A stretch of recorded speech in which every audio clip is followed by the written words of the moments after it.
Good afternoon, everybody. This is Mark with Waist Deep Wade Fishing, Southwest Florida. Just wanted to give a big shout out and a big hello to everybody out there in YouTube land that's watching the videos, sharing the videos, and liking the videos. I want to say thank you very much for the support, and I promise to keep my word and keep on putting out interesting content for the wade fisherman, for the flats fisherman on a boat, for the kayaker, for the person fishing off the shore. Again, thank you very much, and I hope everyone is happy, healthy, and safe out there. So today, interesting topic, one of my favorite types of species to fish for. I'm wearing the shirt, redfish. Today's topic is going to be redfish and everything about the species. It's Redfish 101. Got the shirt, got the fish to show you right there. That's who we're talking about, El Rojo. So let's go ahead and start this off. The facts. What is a red drum? Okay, redfish have been called red drum, spot tail, red bass, channel bass for years. There's all different types of nicknames to them. Okay, the lifespan of a red drum can exceed over 40 years. So you can imagine how big these fish can get. Red drum inhabit inshore and offshore waters along the Atlantic coast from Massachusetts to Key West, all the way through the Gulf of Mexico. Okay? The majority of the red drum, their life cycle is spent in the nearshore waters, okay, and estuaries. The majority of their life cycle. That's why majority of people fish for them inshore. Since the estuaries, are such vital grounds for red drum, we must, realize that the deterioration of water quality and the loss of suitable habitat can have a drastic effect on these fish, and we've seen that. Okay, the numbers of juvenile redfish, were dwindling because of the waste that was getting dumped into our waters because of the algae. But over the last year and a half, there has been a significant change, and you can see the populations explode because people finally are taking it seriously. And my hat is off to the Florida government and the FWC and everyone else, captains for clean water. My hat is off to all of them. You're doing a great job, and everything is coming together wonderfully. The fish are thriving, the grass flats are growing, the oyster beds are getting bigger and bigger. So good job, guys. Next, since red drum, they're not long distance travelers. Okay, they do not stray from the areas that they were born. So for instance, they just put 15,000 red drum fingerlings into Charlotte Harbor.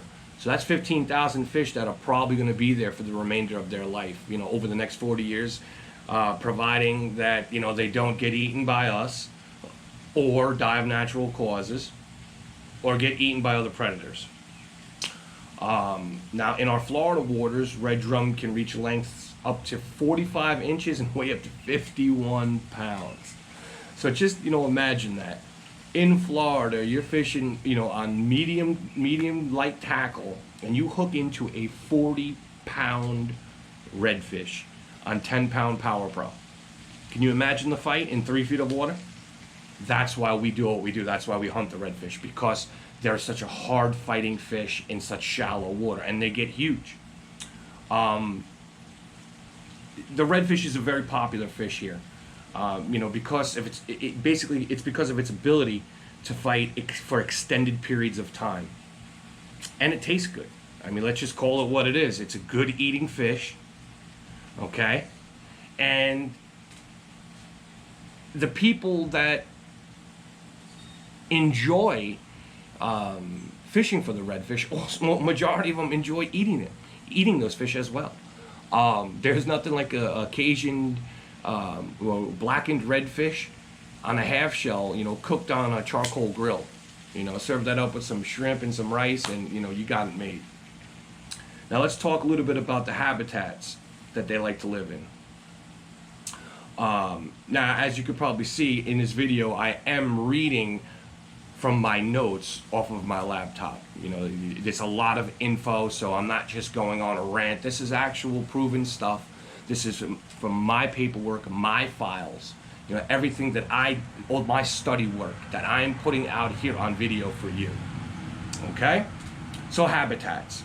Redfish are a nearshore species. Okay, they're distributed. You know, they have a wide range, including, you know, river mouths, estuaries, bays, sandy bottoms, mudflats, seagrass beds, oyster bottoms, surf zones, and continental shelf waters. Okay, young red drum inhabit mainly estuaries and river mouths and shallow coastal waters until the age of 3 or 4. Okay, at this age, they tend to leave the protection of the estuary, moving into open coastal waters. Now, a drum can be observed, okay, in solitary or exhibiting schooling behavior. So they will run out by themselves, and they will run into school. So I mean, it's an open gambit for fishing. You know what I mean? You've got a fish that fights hard, that tastes good, that's very close to shore, that most people have access to if they're wading, if they're kayaking, if they're in a flats boat. And it likes to run in schools.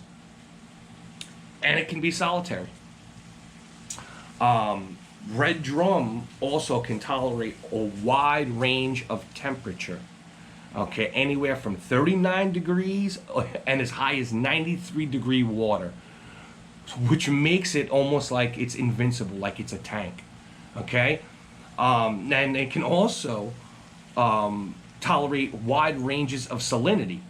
Okay, and they've been known to travel into fresh water as well into very high salinity waters, up to 50 ppt. Okay, adults usually stay in the water between 30 and 35 ppt. Okay, and what that means is that just higher levels of salinity. We spoke about the trout, on how the trout like the salinity of the water, while on the redfish, their happy zone, okay, the adults, the bigger ones, we're talking, you know, 25 to 45 inches in 30 to 35 ppt. Okay, so when you're out targeting these fish, okay, you need to understand what, you know, what they do and what their habits are. Redfish prey upon small crustaceans and marine worms. So that's why you see a lot of the Z-Man lures. They have these saltwater looking worms that, you know, you can cut in half, make them short, put them on a little, you know, 16th ounce mushroom jig head and cast them right into these little potholes, throw them down in a pothole, make them shake a little bit, and the redfish will pick them up. Because redfish eat marine worms, as well as small crustaceans, shrimp, all type of crab. I've seen them literally on an oyster bar, just gnawing away, you know, on just trying to get in them oysters, you know, rooting around. So they'll eat just about anything that is in the crustacean family. Now also, they do like bait fish, okay? You know, I'm not just saying that they're primarily going to stay there eating crab. They will go after mullet. They will go after greenbacks and croaker. I haven't seen a redfish go after their young, as where a trout will eat a smaller trout. A redfish will eat a trout. But I haven't seen a redfish or heard of a redfish eating another redfish. But as far as all the crab species, the blue crab would be its number one, you know, factor. Now, another thing that's you know, not as known to the world, us inshore fishermen know this, but to the world it may be something very unique. The redfish have a dot, and you can see on my arm they're replicating the dot. You can see on my shirt it's a dot right here over the tail. Okay, a lot of people say, well, what is that dot? What does that, you know, why do the redfish have that? Well, redfish do have teeth. They're small, but they do have teeth, but that they really don't have too much of a defense mechanism when a predator comes along to try to get them. So what happens is that dot on its tail, let's just say a shark comes by and sees that when he's, a younger fish, that shark mistakes that dot. Okay, that dot is almost like a false eye. So when that shark comes, he'll go after that tail, may take a piece of the tail, may take the whole tail off. I've caught redfish that had just a little bit of a tail left, but they did survive. So instead of getting bit in the head or getting bit in a vital organ, the shark or the other predator or the dolphin will go after the tail versus the head. And that is just put there by nature as a major defense for the redfish to survive and thrive in our waters. So I got another question from a viewer the other day, and he had said to me, and I said the next video I do, I'm going to put it out there, so this way you can view it and use it in the future. He says, well, if the redfish, are running around and you see the schools and you throw everything you got at them and they just won't feed, what do you do? And it's probably the hardest question to answer, but I'll make it simple.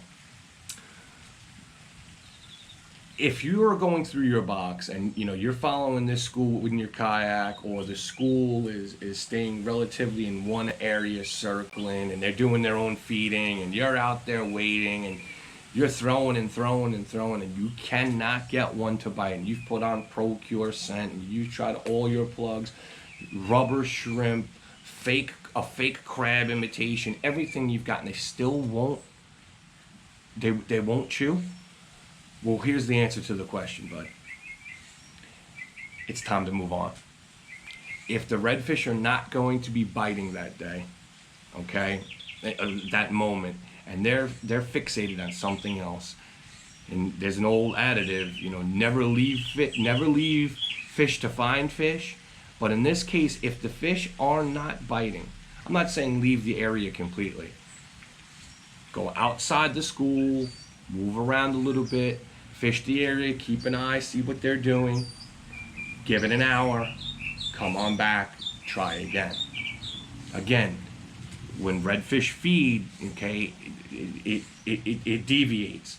It's all about tides, moon phases, wind shifts, baits, and water coefficient. That wasn't the right time for them to start aggressively feeding. They were schooling. It's just like a bunch of guys hanging out in a park, okay, talking, but they weren't feeding. In an hour from then might be the right time, and then they'll start to feed. So with that tip, I'm going to leave it at that. This was Redfish 101. I wanted to give everyone a brief description on what the fish is, how big it can be, and its environments, how fast it can grow. And also, I'm going to leave it with this too. The state record is 51 pounds in the state of Florida. The Florida state record for redfish is 51 pounds. So with that said, my name is Mark. This is Waist Deep Wade Fishing, Southwest Florida. Hat is off to everyone who liked, share, and subscribe. By the way, see that button below you? Go ahead and mash that for me and be a part of my team. Help me grow this project so I'm going to be able to go ahead and put more and more content out there for you. I'll be back here as soon as I possibly can with the next video. And I want to tell everyone, be happy, be healthy, be safe, distance yourself. If you can go out, get some fresh air, but try not to get too close to everybody. Wash your hands, keep proper hygiene, and we will get through this, okay? We're a strong nation, we're the best nation in the world, and we're gonna get past this. Till then, my name is Mark from Waist Deep Wade Fishing, Southwest Florida. God bless, and I'll see you in the next vid. Oh, and I forgot. Get out there and get yourself a yellowmouth.